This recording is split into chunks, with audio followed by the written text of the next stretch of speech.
ngày ra đi lệ vương ướt mi, nghìn trùng chia ly lòng ai nát tan, để lại anh phút ban đầu.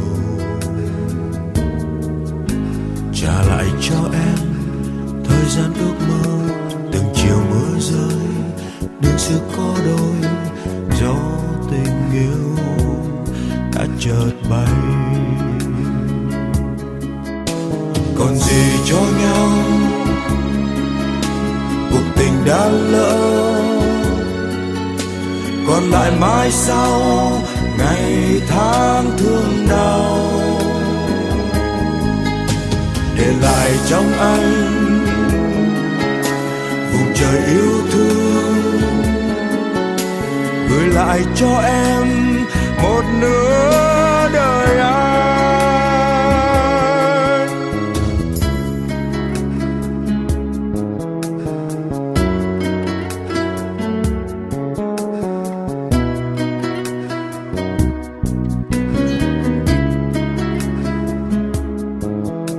Một ngày ra đi lệ vương ướt mi, nghìn trùng chia ly lòng ai nát tan, để lại anh phút ban đầu.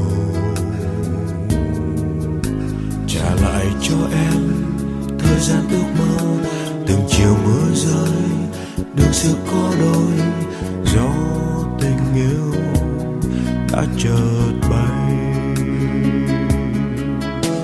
Còn gì cho nhau, cuộc tình đã lỡ, còn lại mãi sau ngày tháng thương đau, để lại trong anh vùng trời yêu thương,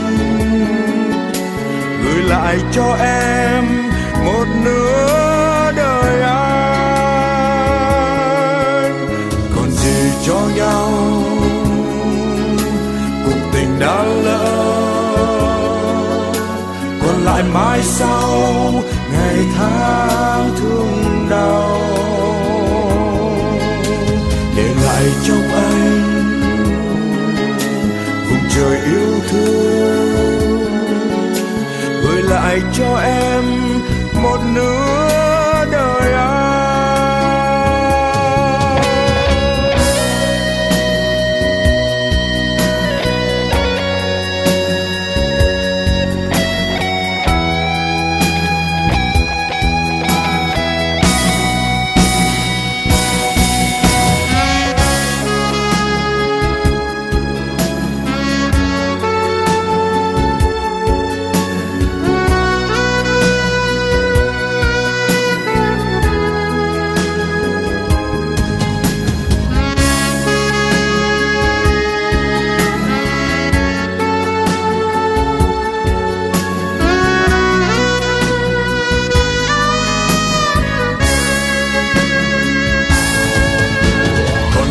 Cho nhau,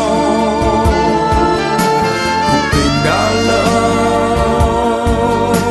còn lại mãi sau ngày tháng thương đau, để lại trong anh vùng trời yêu thương.